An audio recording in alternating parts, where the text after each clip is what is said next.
असंच कंटिन्यू होते सगळं. 6 वाजता परत नवीन सहा सुरू. वाजता एक मिनिट एक 6ला. आत ठेवून दान लावून घ्या म्हणजे हा इकडे इकडे येणार नाही. जय बाबा. सबको प्रेम पूर्वक जय बाबा. हम लोग इन्फिनिट इंटेलिजेंस पढ़ रहे हैं. Infinite page. ये समथिंग हैपन विद द. आपको आवाज आ रही मेरी?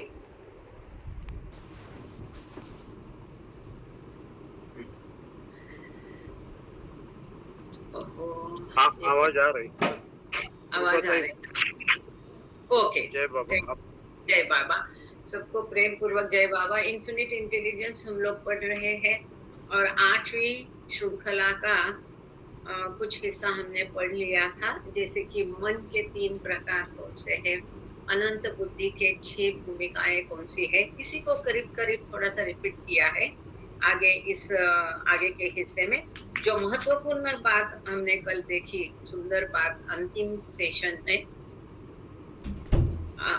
अंतिम आधे घंटे में कल के सेशन में, कि वही अनंत बुद्धि या अनंत बुद्धि का अनंत मन, ये जो विरुद्ध है, द्वैत है, द्वंद्व है, मुख्य 5 प्रकार के द्वंद्व या द्वैत हमने देखे कि बुद्धि, उसके विपरीत है अज्ञान, बुद्धि के विपरीत है कल्पना, इमेजिनेशन. प्रकाश के विरुद्ध है अंधकार, ज्ञान के विरुद्ध है अज्ञान या इग्नोरेंस, सब कुछ के विरुद्ध है कुछ भी नहीं, नथिंगनेस, और अनंत इन्फिनिट के विरुद्ध है सीमितता. जब यह बियॉन्ड गॉड स्टेट अर्थात परात्पर पर ब्रह्म अवस्था में रहता है, तब ये बुद्धि उसकी ये अज्ञान जैसे या बुद्धि जो है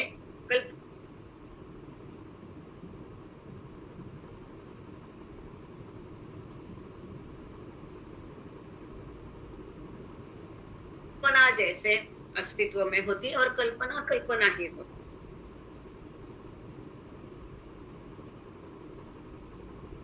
आवाज कट रही है. आवाज कटत है और कुछ भी नहीं जैसे ही होता है. Please repeat. आवाज नहीं आ रही दीदी. आवाज कटत है. एक मिनट, इसको मुझे छोड़ करके फिर से ज्वाइन करना पड़ेगा. 2 मिनट.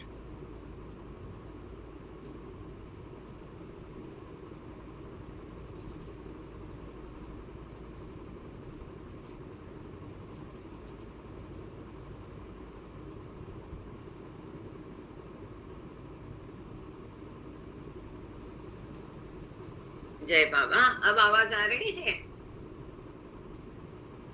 अब आ रही है आवाज. ठीक.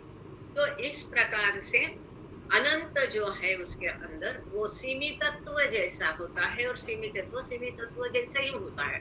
मतलब ये विश्व जो है, इसमें जो कुछ है, अज्ञान, अंधकार, कुछ भी नहीं, सीमितत्व, कल्पना, ये ऐसा ही उसमें परात्पर पर ब्रह्म अवस्था में होता है. तो जो ईश्वर के गुण है ये विरुद्ध में अस्तित्व में होते हैं. लेकिन जब मिथ्या सोच होती है तब सारा इसका उल्टा पुल्टा हो जाता है. जो इंटेलिजेंस है या अज्ञान, इंटेलिजेंस जो है ये कल्पना जैसा अस्तित्व में होता है और कल्पना इंटेलिजेंस जैसे, बुद्धि जैसे अस्तित्व में होते हैं. प्रकाश अंधकार जैसा दिखता है, अंधकार प्रकाश जैसा दिखता है. ज्ञान अज्ञान जैसा प्रतीत होता है, अज्ञान ज्ञान जैसा. पूरा विरुद्ध होता है. कहाँ? और यह विरुद्ध होता है, इसीलिए यह मिथ्या सोच कहा गया है. जो मिथ्या सोच कहाँ से आई, ये प्रश्न अगर होगा तो उसका सुंदर उत्तर वहां पर है. और जो रियल थिंकिंग अवस्था है, यहाँ पुनः जो जैसा है वो स्थापित होता है. ज्ञान ज्ञान के जैसा ही दिखता है और कल्पना कल्पना जैसे ही दिखते हैं. प्रकाश प्रकाश ही होता है, अंधकार अंधकार जैसा ही होता है. बुद्धि, इंटेलिजेंस जैसे ही होता है, कल्पना जैसे होते हैं, ज्ञान जैसे होता है, अज्ञान जैसे होता है। सब कुछ ही होता है, कुछ भी नहीं ही होता है। और अनंतत्व ही होता है, और सीमितत्व ही होता है। जैसा है वैसा प्रतीत होता है। यहाँ विरुद्ध गायब होता है, द्वैत गायब होता है, द्वंद्व गायब होता है। यहाँ पर हम कल पेज नंबर 152 पर रुके थे, और आज हमारी मदद करने आए मेहर प्रदीप चौधरी। तो आपसे रिक्वेस्ट है, पेज नंबर 152 में समिंग अप से शुरू करके इम्परफेक्टली तक पढ़ना है। एक ही बार पढ़ना है, रिपीटेशन की आवश्यकता नहीं। जय बाबा। जय बाबा ताई। 152 पेज पे 152 पेज पर पेज नंबर 152 एंड स्टार्ट कहाँ से करना? अच्छा, आप तैयार हो जाओ, तब तक मैं पढ़ लेती हूँ। Summing up then, many different parts are played by one and the same infinite intelligence. These are encompassed in the following. तो संक्षेप में जो हमने कल पढ़ा था, आज भी अभी शुरू में हमने संक्षेप में जिसकी चर्चा की, सारांश में अगर कहना है तो एक ही अनंत बुद्धि है जो इस प्रकार से विभिन्न भूमिकाएं निभाता है। ये बहुत महत्वपूर्ण बात है, हमेशा इसको जीवन में ध्यान रखना है कि one and the same infinite intelligence plays different role. वही अनंत बुद्धि है, ये भिन्न प्रकार के भूमिकाएं निभाती है। वही अनंत बुद्धि मिथ्या सोच में भी होती है, वही अनंत बुद्धि रियल थिंकिंग सत्य सोच में भी होती है, वही अनंत बुद्धि असोच या परात्पर परब्रह्म अवस्था में ठीक होती है। तो इसको किस प्रकार से समय समाप्त किया जाए, संक्षेप में लिया जाए, तो पहली अवस्था जो है परात्पर परब्रह्म अवस्था, अर्थात बियॉन्ड गॉड, वही इन्फिनिट इंटेलिजेंस है। यहाँ पर भी जो सोचती नहीं है, विचार करती नहीं है, चिंतन करती नहीं है। Here, infinite intelligence plays the part neither of creating, preserving, and destroying the universe, nor of realizing the universe, nor of realizing itself.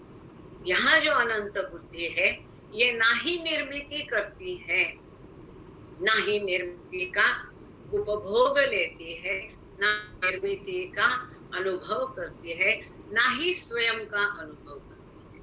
ये किसी भी चीज का अनुभव नहीं करती है, किसी भी चीज की ये निर्मिति भी नहीं करती है।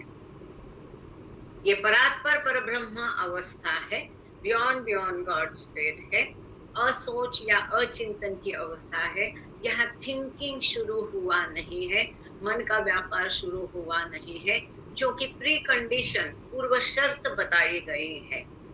यहाँ पर थिंकिंग नहीं है और चिंतन नहीं है, शांत सोया हुआ महासागर है।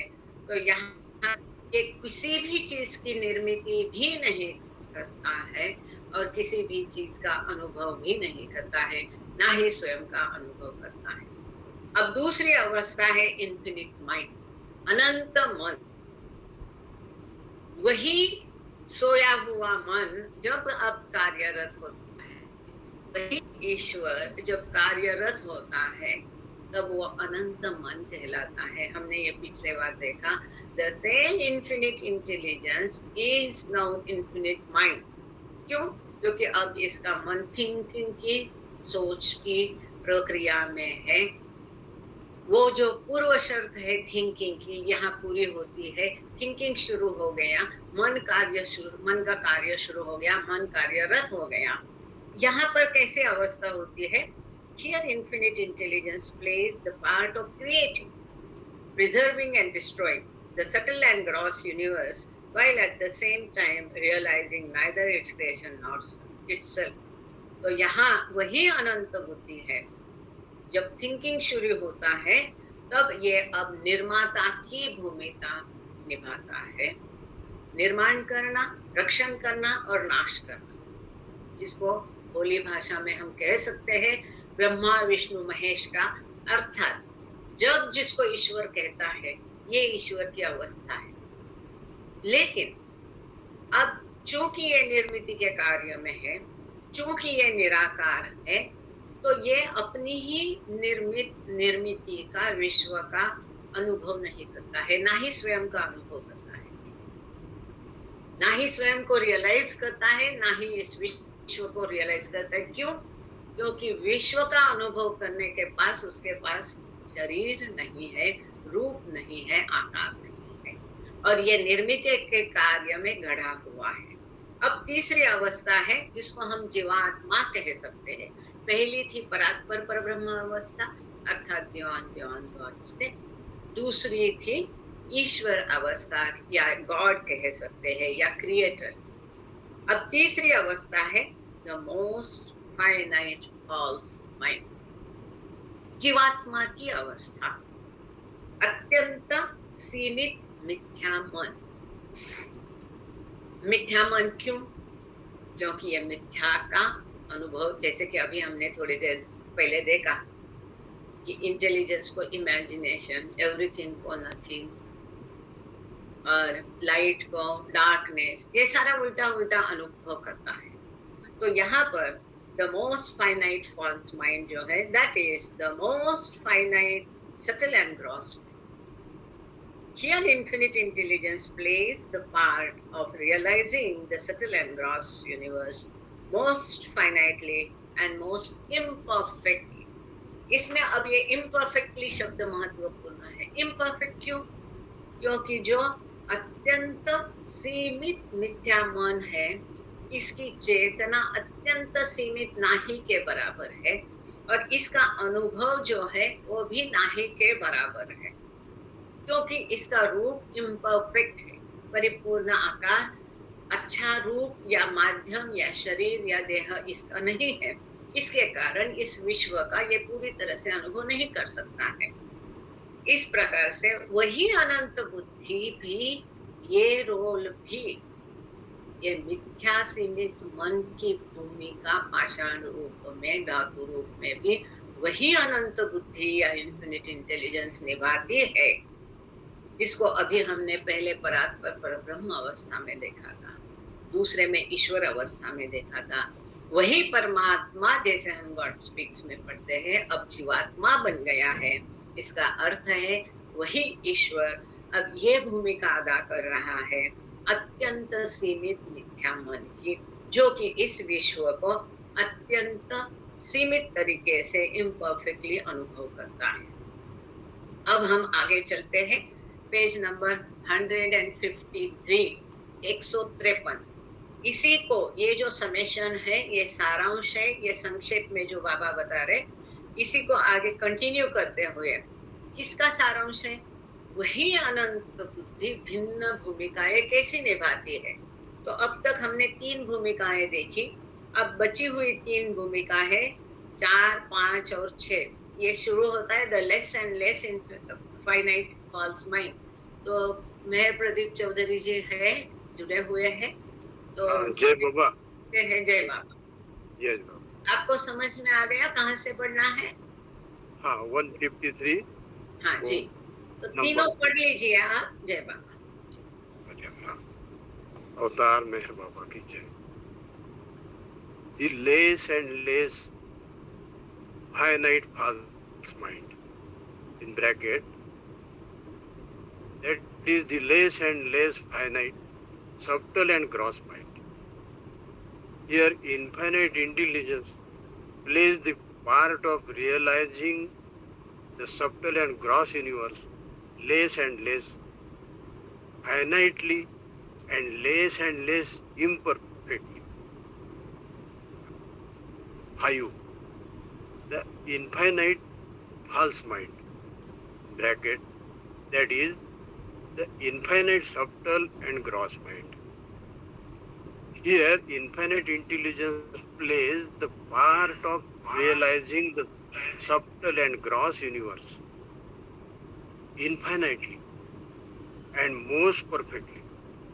In this state, it plays the part neither of creating bracket preserving or destroying the universe, nor of realizing itself. It plays the part neither of creating the universe nor of realizing itself. Number 6, the infinite real mind. Here infinite intelligence plays the part of realizing itself. In this state, it plays the part neither of creating, in bracket, preserving and destroying the universe, nor of realizing that universe. Okay तो यहाँ पर हम देख रहे हैं कि वही एक इन्फिनिट इंटेलिजेंस। आप अपना माइक म्यूट कर सकते हैं Chaudhary ji, thank you. So infinite intelligence ने 3 पार्ट की भूमिकाएं हमने देखी, परात्पर परब्रह्म अवस्था की, निर्माता या ब्रह्मा विष्णु महेश की, और तीसरे अत्यंत सीमित मिथ्या मन की। वही अनंत बुद्धि अब उपमानव योनि में और थोड़ा अधिक प्रगत मन और प्रगत चेतना और अधिक प्रगत रूप द्वारा इस विश्व का अनुभव और अधिक मात्रा में करता है। जैसे कि पंछी है, वनस्पति है, कीटक है, पशु है। यहाँ पर पहले बाबा ने ये भी जीवात्मा है, लेकिन जिसको भौतिक शास्त्र में या साइंस में जिसको निर्जीव कहते हैं, अब ये निर्जीव नहीं सजीव कह सकते हैं। सजीव जीवों में भी वही अनंत बुद्धि है जो इस विश्व का अनुभव और पाषाण और धातु की तुलना में और उसकी चेतना अधिक प्रगत हुई है, उसका रूप और अधिक प्रगत है और इस विश्व को और अधिक अच्छी तरह से वो अनुभव कर रहा है। इसके पश्चात 5वीं दशा वो है मिथ्या अनंत मन, अर्थात मानव या मनुष्य, अर्थात रियलाइजर या उपभोक्ता या अनुभव करता। वही अनंत बुद्धि जो है अब उपभोक्ता बन जाती है। क्यों? क्योंकि उसने जो सृष्टि निर्माण की या प्रगट की, उस निर्मिति का अब वो अनुभव करने वाली है या इस दशा में वो अनुभव करती है। तो अब उसी अनंत बुद्धि की ये भूमिका है अनुभवकर्ता की, उपभोक्ता की, जिसकी चेतना पूरी विकसित है, जिसका रूप परफेक्ट है और जो इस विश्व का पूरी तरह से अनुभव करता है।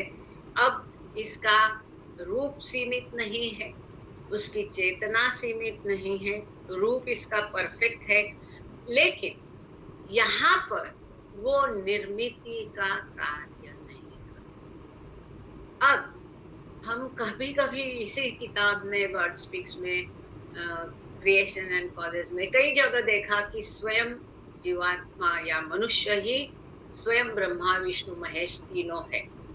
वो हिस्से को थोड़ी देर अलग रख देते हैं, क्योंकि जब यहाँ कहते it plays the part neither of creating, यहाँ पर वो मानव जो है अब दूसरी दशा जो है, इसकी दूसरी रोल जो है, दूसरी अवस्था, दूसरी भूमिका जो ब्रह्मा विष्णु महेश करता, रक्षण करता और विनाश करता, जहाँ पर वो अनंत मन है परंतु उसको आकार नहीं है, रूप नहीं है।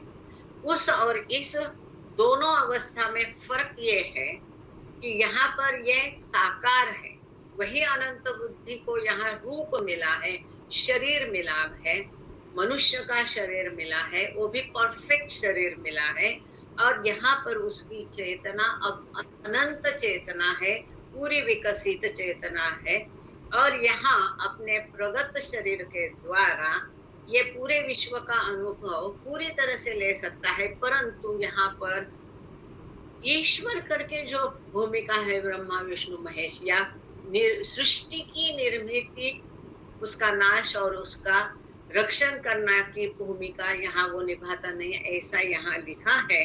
ना ही वो स्वयं का अनुभव, यहाँ उसकी निर्मिति की प्रक्रिया, निर्मिति का कार्य, निर्मिति की भूमिका अर्थात दो नंबर का ईश्वर का जो कार्य है वो रुका हुआ है, वो बंद है, ना ही वो स्वयं को अनुभव करता है। मतलब अपने असली मैं को अभी ये जानता नहीं है। क्यों? क्योंकि अभी इसकी सोच मिथ्या है।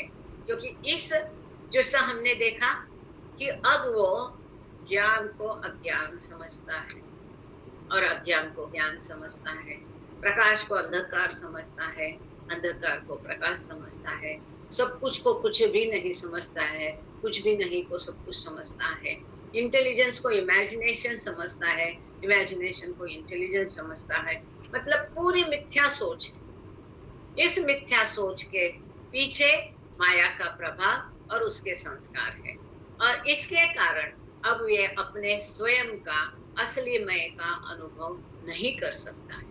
वही अनंत बुद्धि इस रूप में भी है, लेकिन उस अनंत बुद्धि की भूमिका कितनी बदल गई है, टोटल चेंज है। और छठवीं अत्यंत महत्वपूर्ण भूमिका या रोल जो वही अनंत बुद्धि निभाती है, जो कि हर जीव का, हर जीवन का, इस सृष्टि का अंतिम उद्देश्य है स्वयं को पहचानना। ज्ञान को जानना ही होगा कि वो ज्ञान है। नॉलेज नोज नॉलेज, ये वो भूमिका है। असली मैं को पहचानना, समझना, जानना, अनुभव करना, एक्सपीरियंस करना, बोध करना, साक्षात्कार करना। अनंतम सत्य मन की ये भूमिका, वही अनंत बुद्धि ये अनंत सत्य मन की भूमिका तब निभाती है जब मानव देह में ईश्वर साक्षात्कार प्राप्त करती है। यहाँ पर अनंत बुद्धि ये सत्य चित्त का रोल निभाती है, भूमिका निभाती है। यहाँ पर ये अनंत बुद्धि ना ही निर्माता है, ना ही क्रिएटर है, ना ही रियलाइजर है, ना ही उपभोक्ता है, ना ही विश्व का वो अनुभव करती है, परंतु स्वयं का असली मैं को वो अनुभव करती है। असली मैं का साक्षात्कार अनुभव से होता है कि मैं ही वो ईश्वर हूँ। तो ये महत्वपूर्ण अंतिम छठवीं भूमिका है, जहाँ पर वो विश्व का अनुभव नहीं करती है, कल्पना का अनुभव नहीं करती है।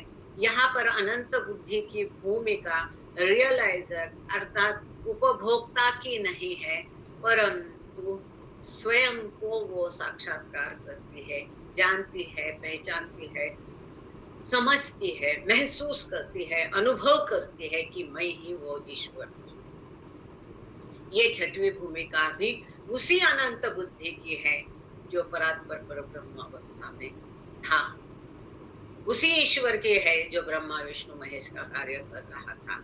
उसी ईश्वर की ये भी भूमिका है जो पाषाण और उपमानव योनि में अत्यंत सीमितता के केवल विश्व का अनुभव कर रहा था। उसी अनंत बुद्धि है जो कि मानव शरीर में मिथ्या सोच करके सब विरुद्ध का, द्वंद्व का अनुभव कर रहा था। वही अनंत बुद्धि अब सही सोच में, रियल माइंड में, अनंत सत्य मन में स्वयं को पहचानती है। अब इसके आगे चलते हैं। पैराग्राफ शुरू होता है एज इन्फिनिट माइंड। जय Baba. Jai Baba. The three types of infinite mind. As infinite mind, state 1 in the list above, the infinite intelligence creates, preserves and destroys the universe. The infinite intelligence creates the universe. As infinite false mind, state 5, it realizes the universe infinitely. And as infinite real mind, state 6, and as infinite real mind, state 6, it realizes itself. As unthinking infinite intelligence, state 1, it manifests nothing and realizes nothing. Okay, thank you. So यहाँ पर उसी अनंत मन के 3 मुख्य प्रकार कौन से दिए हैं, जो कि हम पहले भी देख चुके हैं इसको, कि जो दूसरा प्रकार यहाँ पर दिया है, अनंत बुद्धि अनंत मन बन के सृष्टि की निर्मित करती है, अर्थात गॉड या ईश्वर। ये यहाँ पर अवस्था है जहाँ पर वो ब्रह्मा विष्णु महेश की है, क्योंकि हर बार बाबा ने लिखा है क्रिएट, प्रिजर्व्स एंड डिस्ट्रॉयज।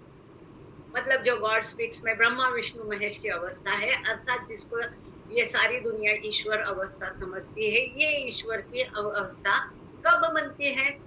जब परात्पर पर ब्रह्म अवस्था में हलचल होके वो को हम या उसका थिंकिंग शुरू होता है, तब ये इन्फिनिट इंटेलिजेंस, इन्फिनिट माइंड बनता है, अनंत मन बनता है, तब ये अवस्था इसकी शुरू होती है। इसके पश्चात मतलब दूसरी महत्वपूर्ण अवस्था है।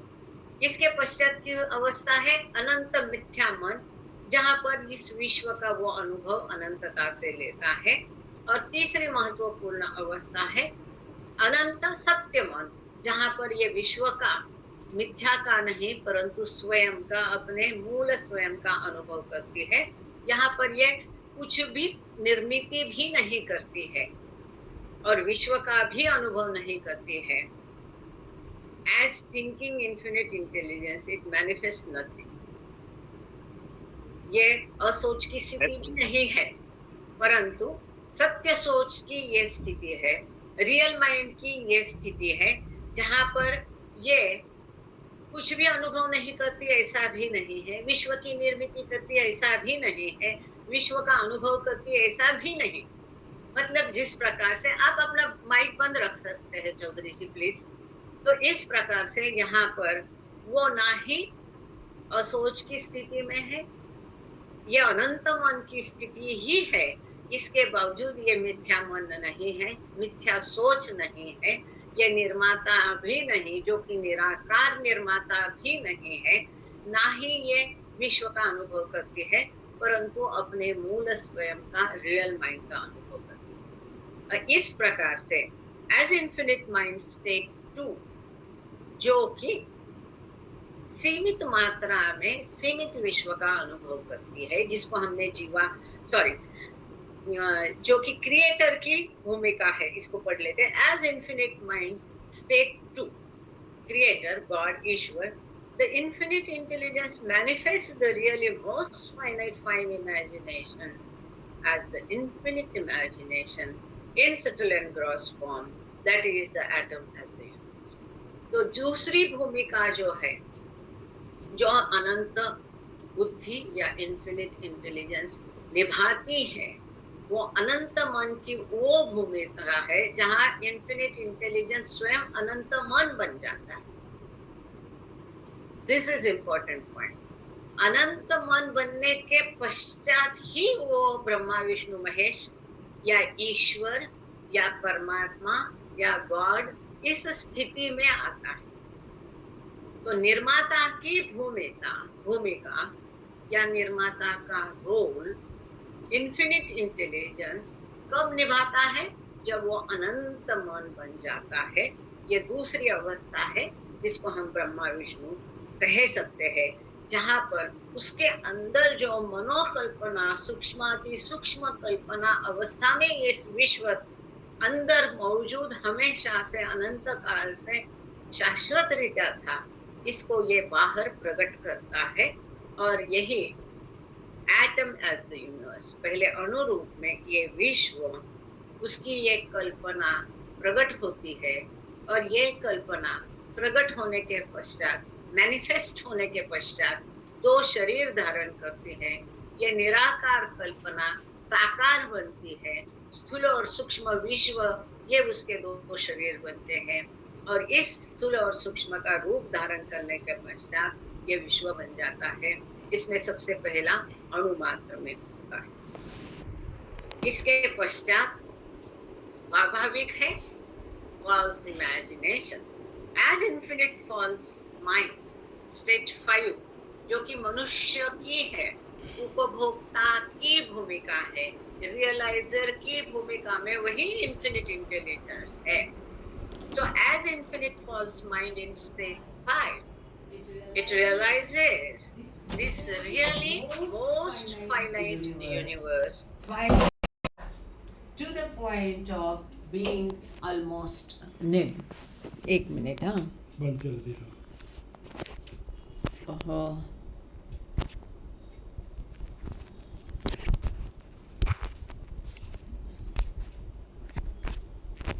बंद नाही आहे केलेलं, चालूच आहे. तुम्ही पुन्हा आउट केलं का मीटिंगमधून? नाही. हो. तसं नका. ओके. ये चालू आहे. सेव हुआ है कि नहीं मालूम.